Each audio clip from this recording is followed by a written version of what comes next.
Hello दोस्तों। मैं हूं एक्स मुस्लिम स्पार्टिकस और आप देख रहे हैं अपना यूट्यूब चैनल। जैसा कि कॉन्ट्रडिक्शन इन कुरान पार्ट 1 में आपको कुरान से ही बताया था कि कुरान एक ऐसी किताब है जो तज़ादात से और कॉन्ट्रडिक्शन से भरपूर है। इस सिलसिले को आगे बढ़ाते हैं। आज की इस वीडियो में कुछ और कॉन्ट्रडिक्शंस पर बात करते हैं। कुरान अगर वाकई किसी खुदा की किताब होती तो ये किताब 10 साल के बच्चे से लेकर 90 साल के बूढ़े तक सबकी समझ में आसानी से आ जाने वाली किताब थी, क्योंकि कुरान में खुदा खुद ये दावा करता है कि हमने इस किताब को बहुत आसान बनाया है। अल्लाह का हुक्म जो होते हैं या खुदा के जो हुक्म होते हैं वो बहुत बहुत साफ अल्फाज में होने चाहिए थे, लेकिन वो जैसे अंकुरारिया कहता है कि कहीं की ईंट कहीं का रोड़ा, अल्लाह मियाँ ने कुरान को जोड़ा। ये बात बिल्कुल सच है कि जब कुरान को आप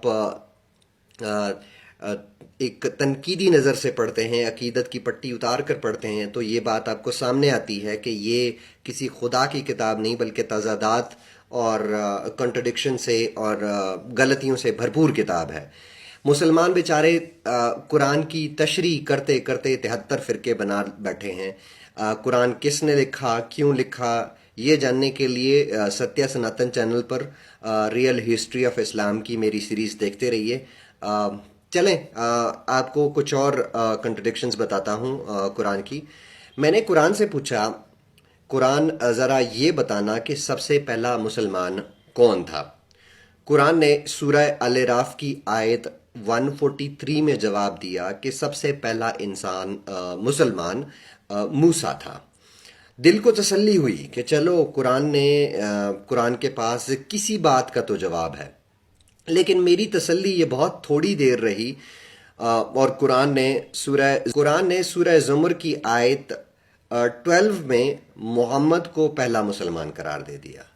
फिर मूसा और मोहम्मद तक बात नहीं रहती। कुरान कभी कहता है कि मिस्री सबसे पहले मुसलमान थे, इजिप्शियंस। फिर कभी कहता है कि इब्राहिम सबसे पहला मुसलमान था। फिर कभी कहता है कि आदम सबसे पहला मुसलमान था, और फिर किसी और को। तो अभी तक कन्फ्यूजन है कि सबसे पहला मुसलमान था कौन। हमें अभी तक ये भी नहीं पता लगा। कुरान से फिर मैंने एक और सवाल किया। कुरान से पूछा कि ये बताओ कि एक मुसलमान जो होता है, एक मोमिन होता है, वो कितना ताकतवर होता है, उसकी स्ट्रेंथ कितनी होती है। कुरान ने सूरह अनफाल की आयत 65 में जवाब दिया कि एक मुसलमान 10 काफरों पर भारी पड़ता है। एक मुसलमान की ताकत 10 काफरों की ताकत के बराबर होती है। लेकिन साथ ही अगली आयत में यानी इसकी 66 आयत में बोला कि मुसलमानों में अभी कमजोरी है, इसलिए एक मुसलमान 2 काफरों पर भारी है। कुरान से फिर मैंने सवाल किया कि उन लोगों के साथ कैसा सलूक करना चाहिए जो आखिरत पर या कयामत पर या आफ्टर लाइफ पर यकीन नहीं रखते। कुरान ने सूरह जासिया की आयत 14 में बोला कि बी काइंड। मुझे बहुत खुशी हुई और थोड़ा हैरान भी हुआ कि कुरान काफरों पर और उन लोगों पर जो आफ्टर लाइफ पर यकीन नहीं रखते, उनके लिए बी काइंड का हुक्म दे रहा है। लेकिन मेरी ये खुशी और ये हैरानी उस वक़्त दूर हो गई जब कुरान ने सूरह तौबा की आयत 29 में बोला, जो लोग आखिरत पर ईमान नहीं रखते उनके साथ जंग करो। फिर मैंने कुरान से पूछा कि ये कुरान किन लोगों के लिए है, किस कौम के लिए है। कुरान ने सूरह फसलत की आयत 44 में बोला, ये सिर्फ अरबों के लिए है, यानी कुरान सिर्फ अरबों के लिए है। फिर सूरह निसा की आयत 174 में बोला, ये सारी मैन काइंड के लिए है। कुरान सिर्फ अरबों और सारी मैन काइंड तक नहीं रुका, बल्कि सूरह रहमान की आयत 33 में बोला, ये इंसानों और जिनों के लिए भी है। अब मुझे नहीं पता कि आप लोग जानते हैं कि नहीं कि जिन किसको कहते हैं। जिन, मुसलमानों का एक बिलीव है कि जिन एक ऐसी मखलूक है जो इंसानी आंख से नज़र नहीं आती, वो इनविजिबल होते हैं, और जिनों में भी काफिर और मुसलमान होते हैं। अच्छा जी, आगे फिर मैंने कुरान से एक और सवाल किया। मैंने कुरान से पूछा कि अरब वालों के पास मोहम्मद से पहले कोई नबी आया या नहीं आया। تو قرآن نے سورہ سبا کی آیت 44 میں صاف صاف انکار کر دیا، لیکن سورہ یونس کی آیت 47 میں بولا ہم ہر قوم پر نبی بھیجتے ہیں۔ تو محمد سے پہلے جو عرب تھے ان کے پاس کون سا نبی آیا تھا؟ ویسے تو محمد سے پہلے عیسیٰ آیا تھا، جیزس آیا تھا، لیکن جیزس تو نصرانیوں کا تھا، عربوں کا تو نہیں تھا۔ تو عربوں پر محمد سے پہلے کون سا نبی آیا؟ اور اگر مسلمان یہ بولیں کہ عربوں کے لیے محمد نبی آیا، تو محمد سے پہلے، جیزس کے جانے کے بعد اور محمد سے پہلے بیچ میں جو عرب بیچارے گزر گئے 500-600 سال میں، ان کا کیا ہوگا؟ ان کے لیے کون سا نبی تھا؟ یہ اب جواب مسلمان دیں گے کہ کون سا نبی تھا۔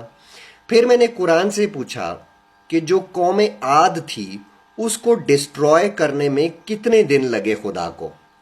قرآن نے سورہ قمر کی آیت 19 میں بولا کہ ایک دن میں ڈسٹروائے کر دیا گیا تھا قوم عاد کو، لیکن سورہ فصلت کی آیت 16 میں بولا کئی دن۔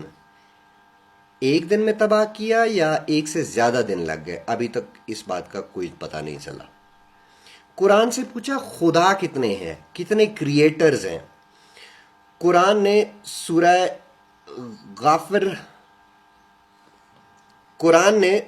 غافر کی آیت 62 میں بولا صرف ایک، لیکن قرآن سورہ مومنون کی آیت 14 میں اللہ کے لیے جو الفاظ یوز کیے یا کریٹر کے لیے جو الفاظ کیے، وہ قرآن کہہ رہا ہے سورہ مومنون کی آیت 14 میں احسن الخالقین، یعنی پیدا کرنے والوں میں سے سب سے بہترین۔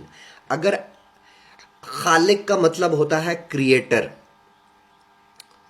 اور خالقین کی جمع یعنی پلورل جو ہوتا ہے وہ خالقین ہوتا ہے، اگر کریٹر ہی ایک ہے تو وہاں پر خالقین کا ورڈ قرآن کی اس آیت میں کس لیے استعمال کیا گیا ہے؟